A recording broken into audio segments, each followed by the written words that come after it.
네, 현대 구간 코스피 지수는 0.9% 강세고요. 코스닥은 1.5% 강세입니다. 코스피가 상승폭이 다소 둔화되긴 했지만 그래도 코스닥의 개별적인 종목들의 상승폭은 계속해서 커지고 있는데요. 변동성 장세는 계속해서 지속된다. 그 안에서 하루하루 우리가 과연 오늘의 상승에는 어떠한 의미를 부여해 볼 수 있을지 오늘 시장판을 읽어라 이 시간 루크투자연구소 임순재 대표와 함께합니다. 대표님 어서 오세요. 네, 안녕하십니까? 네, 반갑습니다. 뉴욕 증시가 반등을 했고 국내 증시도 지금 함께 올라가고 있습니다. 이게 이제 뉴욕 증시는 다 회복을 했고 국장도 어떻게 다 회복한 거예요, 이게? 전 저점 대비해서 지수로? 지수 측면에서 본다라고 하게 되면 아직 조금 못 미친 측면은 있죠. 네. 그때 2,700선 이 정도 됐었기 때문에. 아직 멀었네요. 네, 그거에 비하면 아직 좀 더 가야 될 길이 좀 남아 있다라고 보시면 될 것 같고요. 근데 그렇지만 이제 어차피 이제 지수 자체가 해외 쪽에서 이제 좀 빠르게 좀 회복을 하고 있는 거고요. 일본 같은 경우도 오늘 지금 어제 오늘 좀 강한 그런 모습세가 이어지듯이 아마 국내 증시도 아마 조금은 더 이어질 가능성은 있다라고 보여지는데 다만 이제 어저께 PPI가 나오고 오늘 밤에는 이제 미국의 이제 7월 CPI가 발표가 될 예정입니다. 이런 CPI가 결과가 시장 기대치보다 낮다라고 하게 되면 증시는 좀 더 탄력을 받을 가능성은 있지 않나라는 생각을 해보고 있습니다. 네. PPI 내용 보시면서 네. 이거 해석하기 나름 아닌가 싶기도 했는데 시장은 해석을 좀 긍정적으로 한 것 같고요. 네. 또 금리 인하 가능성까지 높였어요. 근데 네. 이전 같았으면은 사실 이 정도로 금리 인하 얘기 나오면 이거 이제 경기 침체로 해석해야 되는 거 아니에요? 경기 침체로 해석하기에는 아직은 조금 이르다라고 네. 보여지고요. 왜냐하면 이제 미국의 경제 이제 GDP 성장률 자체가 상당히 높게 지금 높게 나왔고 그다음에 또 그렇죠. 높게 예상이 되고 있는 그런 상황이다라고 보시면 될 것 같습니다. 특히 연준 같은 경우 이제 파월 의장도 얘기했듯이 이제 인플레이션보다는 이제 고용에 좀 더 시장 포커스가 좀 맞춰졌다라고 보시면 될 것 같습니다. 대표적으로 이제 인플레이션 같은 경우 이번에도 PPI가 나왔듯이 비교적 이제 안정 추세에 접어든 거 아니냐라는 좀 생각들 하고 있고요. 그러다 보니까 시장 내에서도 인플레이션에 관련된 그런 내용보다는 고용 쪽에 좀 더 관심사항을 좀 많이 갖고 있다라고 보시면 되겠습니다. 아마 오늘 CPI가 발표가 되는데 이제 내일 저녁에는 또 이제 신규 실업 청구 건수, 건수가 나오는데 아마 이런 CPI보다는 아마 실업상 청구 건수에 좀 더 시장은 더 민감하게 반응할 가능성은 있다라고 좀 생각을 하고 있습니다. 네, 사실 지난주에 이제 급반등의 가장 큰 단초가 됐던 게 신규 실업수당 청구 건수였는데 그렇게 되니까 이제 이번 주, 그러니까 매주 이게 나오잖아요. 네, 그렇죠. 매주 나오는 지표이기 때문에 이것 때문에 시장이 이제 올라갔다 내려갔다를 좀 반복을 할 것 같다는 생각이 좀 들어요. 일단 고용 지표가 기본적으로는 후행 지표를 이제 나타나고 있습니다. 네. 그러니까 어떠한 상황이 끝난 다음에 이제 나타나는 지표다라고 보시면 되는데요. 이제 신규 실업 청구 건수 같은 경우는 그나마 고용 중에서 가장 실시간 데이터에 가깝다라고 이제 사람들이 이제 여기다 보니까 그렇죠. 이런 이제 고용 지표에 관심이 있는 그런 이제 투자자들이 이제 신규 실업 청구 건수에 좀 더 관심 있게 보고 있는 거 아닌가라는 생각을 해보고 있습니다. 네. 자, 지금 사실 시장에서 오늘 가장 크게 올라가는 게 반도체고요. 반도체 올라가면 같이 따라가는 그 형제주, 전력 관련한 인프라 관련한 종목들도 함께 올라가고 지금 다 꼬리에 꼬리를 물어서 그런 종목들만 지금 많이 올라가요. 그렇죠. 그러니까 일단 지금 어저께 엔비디아가 상당히 이제 강한 그런 주가 강했죠. 흐름을 보였죠. 6% 넘는 그런 이제 주가 상승을 보이면서 일단 AI에 대한 그런 이제 여러 우려감이 좀 많이 좀 희석이 되고 있는 그런 상황이다라고 보시면 될 것 같습니다. 반도체 관련된 종목들, 특히 이제 이런 이제 엔비디아나 이제 AI 칩과 관련된 종목들 같은 경우는 여전히 그동안 이제 낙폭이 좀 과했다라는 측면이 분명히 좀 있다라고 생각을 하고 있습니다. 지금 엔비디아의 이제 블랙웰 칩의 이제 양산이 좀 늦어진다라는 것가 이제 어떻게 보면 이제 얘기가 나오면서 좀 낙폭이 좀 키웠다라는 측면이 있지만 일단 엔비디아가 블랙웰이 좀 양산이 늦어진다라고 해도 블랙웰 칩과 경쟁할 수 있는 칩이 없습니다. 그렇기 때문에 빅테크 같은 이거를 사용해야 되는 빅테크 입장에서 본다라고 하게 되면 기다리는 수밖에 없는 그런 상황이고요. 그리고 이제 호퍼 칩이라고 하는 H100 칩에 대한 판매도 여전히 지금 잘 되고 있는 그런 상황이다라고 보시면 되겠습니다. 특히 이제 TSMC의 이제 7월 실적에서도 나왔듯이 그러니까 AI 칩에 대한 수요는 계속 지금 확대되고 있다라고 보면 이런 뭐 AI 관련된 HBM 관련된 뭐 국내 업체들 같은 경우는 뭐 여전히 관심 있게 좀 보셔야 되지 않을까라는 생각을 좀 해보고 있고요. 네. 특히 이제 엔비디아 같은 경우 이제 8월 28일 날 실적이 발표가 될 예정입니다. 아마 지금 시장 예상치는 뭐 실적이 시장 예상치를 상회할 것이다라고 지금 많이들 기대를 하고 있고요. 실질적으로 실적 예상치를 크게 상회한다라고 하게 되면 일단 전반적으로 이런 AI 관련된 관련된 종목들은 뭐 추가적인 상승 여력은 좀 더 남아 있지 않나라는 생각을 해보고 있습니다. 네. 자, 오늘 시장에서 반도체 좀 올라가니까 그동안에 올랐던 좀 대형 바이오주들은 조금 쉬어가잖아요. 네. 이게 뭐 단기적인 움직임 정도로 평가를 해야 되는지 아니면 바이오가 그동안 좀 랠리를 펼쳤는데 또 당분간은 또 쉬어갈 것으로 좀 보이시는지. 뭐 그거보다는 순환매 차원에서 보시는 게 더 순환매. 맞지 않을까 싶습니다. 뭐 증시 자금이 어느 정도 이제 뭐 크지 않은 그런 상황, 제한적이죠. 제한적이다 네. 보니까 뭐 지금 상황에서 어떤 이제 특히 반도체 섹터 쪽으로 이제 자금이 쏠린다라고 하게 되면 상대적으로 바이오 관련된 섹터 쪽에서 특별한 이슈가 없는 한 자금이 좀 빠지는 그런 이제 모습을 좀 보였습니다. 그렇기 때문에 오늘 같은 경우도 지금 이제 반도체 관련주 쪽으로 조금 이제 자금 쏠림이 있으면서 뭐 바이오주들이 조금 조정을 받는 거 아닌가라는 생각을 해보고 있고요. 뭐 아직까지 뭐 바이오 관련된 종목들은 여러 이제 개별 이슈들이 아직 남아들 있기 때문에 그런 관점에서 본다라고 하게 되면 일단 뭐 지금은 뭐 단순히 조정 수준으로만 뭐 이해를 하시는 게 좀 더 맞지 않을까라는 생각을 해보고 있습니다. 네. 업종별로 보면은 지금 뭐 시장에 영향을 미치는 이슈 중에 하나가 전쟁 관련한 불확실성입니다. 중동 관련한 이슈가 나오자 이게 나와서 뭐 방산주가 움직이는 건지 아니면 수급적으로 뭐 MSCI 편입 이슈가 있는 상황 속에서 올라가는 건지. 근데 여러모로 또 어쨌든 방산주의 뭔가 그 주변 환경은 좀 괜찮은 것 같아요. 그렇죠. 일단 뭐 지정학적 리스크가 커지면 네. 일단 뭐 관련된 이제 방산주 관련주들이 뭐 관심을 받을 수밖에 그쵸. 없는 거고요.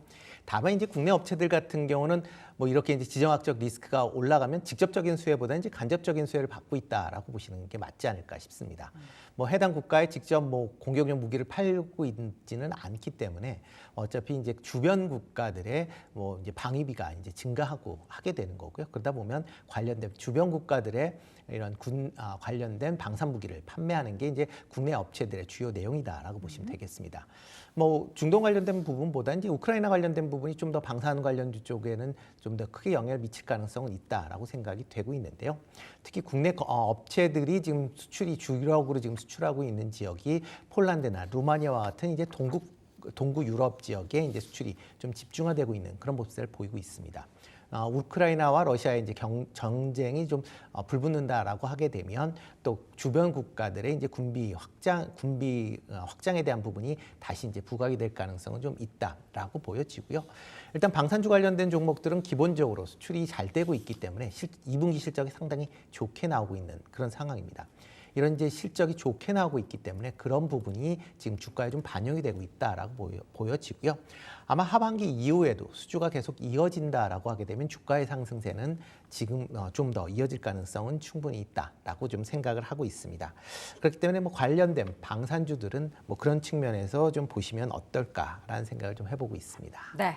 자, 최근에 실적 발표한 기업들 또 섹터별로 좀 보도록 하겠습니다. 화장품 기업들은 또 굵직한 종목들이 실적 발표할 때마다 좀 시장의 실망감과 함께 주가가 두 자릿수 대 하락을 네, 그렇죠. 보였고요. 반면 게임주 같은 경우는 실적에 대한 기대감이 하반기에도 있는지 주가가 좀 단기적으로 올랐음에도 불구하고 계속 올라가는데 오늘은 조금 게임주가 다릅니다. 쉬어가죠. 예, 넥슨 게임주도 또 낙폭이 생각보다 좀 깊고요. 네, 그러니까 뭐 어차피 지금 실적에 따라서 주가가 이제 지금 급등락을 한다라고 네. 보시면 될 것 같고요.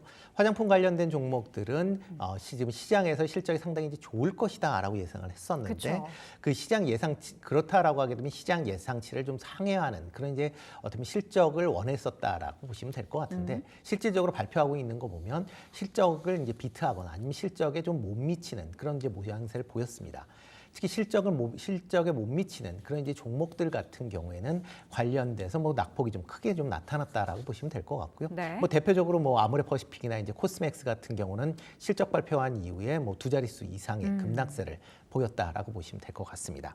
다만 이제 실적을 비트한다라고 하게 되면 그나마 조금 버텼다라고 보시면 될 것 같은데요. 네. 일단 뭐 화장품 관련된 종목들의 이제 실적 추이 이제 계속 수출 데이터가 매달 나오고 있기 때문에 이런 수출 데이터를 확인하시는 그런 절차가 좀 필요하지 않을까라는 생각을 해보고 있고요.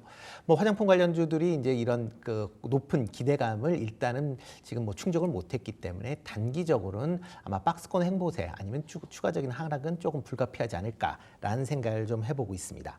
그렇지만 수출 관련된 데이터 상으로 보면 계속 아마 하반기에도 수출은 계속 좀 증가할 걸로 그렇게 예상을 하고 있기 때문에 아마 3분기 실적 얘기가 나오는 시점에서 다시 화장품 관련주들의 움직임이 예상이 된다라고 보시면 될 것 같고요. 네. 뭐 게임주 같은 경우에는 이제 지금 시장에서는 게임주에 대한 실적이 아예 그냥 거의 이제 바닥이었다라고 보시면 될 것 같습니다. 크게 기대를 하지 않았는데 지금 실적들이 의외로 좀 잘 나오는 그런 회사들이 좀 있습니다.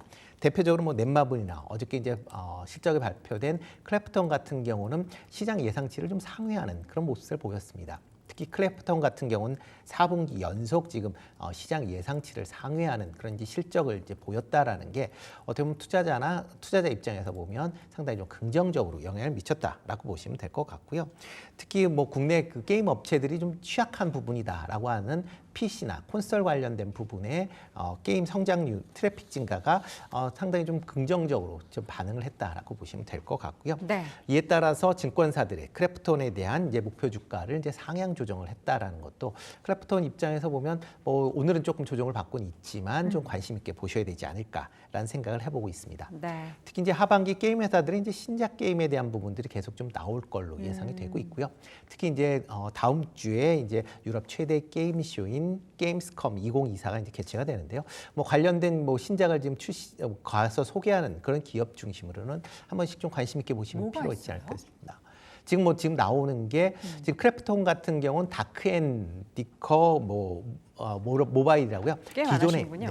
네, 게임 그 게임은 안 하고 딱 있어서. 티가 납니다. 네. 네, 그 게임은 안 하고 있어 네. 갖고요. 뭐 그 게임 같은 경우에는 지금 뭐 시장 기존에 이제 다크앤다커에 대해서 이제 모바일 게임으로 이제 바뀌었다라는 거고요. 그다음에 이제 인조이라는 그런 게임을 새롭게 이제 선보일 거다라고 예상을 하고 있고요. 네. 펄어비스 같은 경우는 이제 붉은 사막이 이제 뭐 지금 계속 얘기는 나오고 있지만 아직 출시가 안 되고 있는데 다시 관련된 이런 이제 공개가 있을 예정이다라고 보시면 될 것 같습니다. 네. 그 외에 뭐 넷마블이나 카카오나 뭐 NC 같은 경우도 뭐 이번 달, 다음 달 초까지 지금 신작 게임들이 연이어 공개가 되니까요. 그런 부분도 같이 흥행 여부가 어떻게 진행되는지에 따라서 흥행이 된다라고 하게 되면 네. 투자에 조금 관심 있게 보시면 좋을 것 같습니다.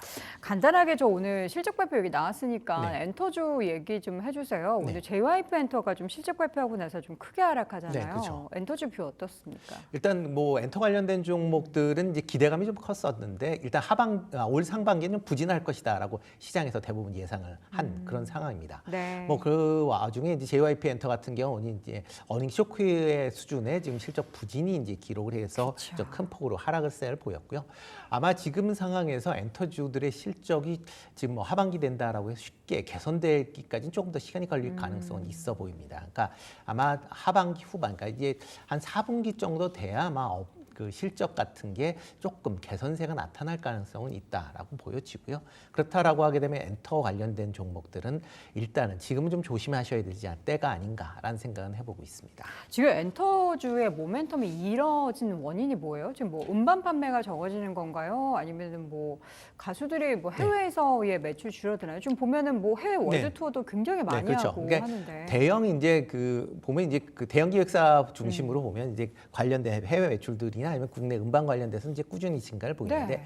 어떻게 보면 빅그룹에 대한 그런 이제 이슈가 없다라고 보시는 게 더 맞지 않을까 싶습니다. 빅그룹. 네, 그렇죠. 예. 그러니까 시장을 어떻게 보면 이제 선도하거나 아니면 뭐 국내 이런 뭐 아이돌을 대표하는 그룹들 같은 경우에 지금 일단은 조금 쉬고 있는 그런 상황입니다. 그러니까 이런 그룹들이 다시 컴백을 해야 시장에서 좀 관심사를 받고 관련된 그런 이제 실적에 대한 부분도 긍정적으로 영향을 미칠 수 있다라고 보여지는데요. 최근 들어서는 이제 그러니까 이런 이제 대형 이제 아이돌 그룹의 지금 어떻게 보면 이제 다시 이제 재등장이 조금 더 시간이 걸리고 있는 그런 상황이기 때문에 보통 이제 하반기 이후 특히 이제 4분기 때 많이 컴백들을 하고 있어서 아마 그때까지는 실적에 관련된 개선되는 게 조금 더디게 나타날 가능성은 충분히 있다라고 생각을 합니다. 네. 하반기에 과연 이제 새로운 그룹의 등장과 또 기존 빅 그룹의 이제 다시 한번 컴백으로 인해서 얼마나 실적의 회복이 나타나게 될지 여부도 함께 관전 포인트로 삼아 보도록 하겠습니다. 자, 이렇게 해서 오늘 시장 판을 읽어라 시간 루크 투자연구소 임순재 대표와 함께했습니다. 대표님 고맙습니다. 네, 고맙습니다. 자, 오늘도 시장의 변화와 함께 또 투자 전략까지 확인해보는 판을 읽어라 함께 하셨고요. 판을 읽어라는 내일 이 시간에 돌아오겠습니다.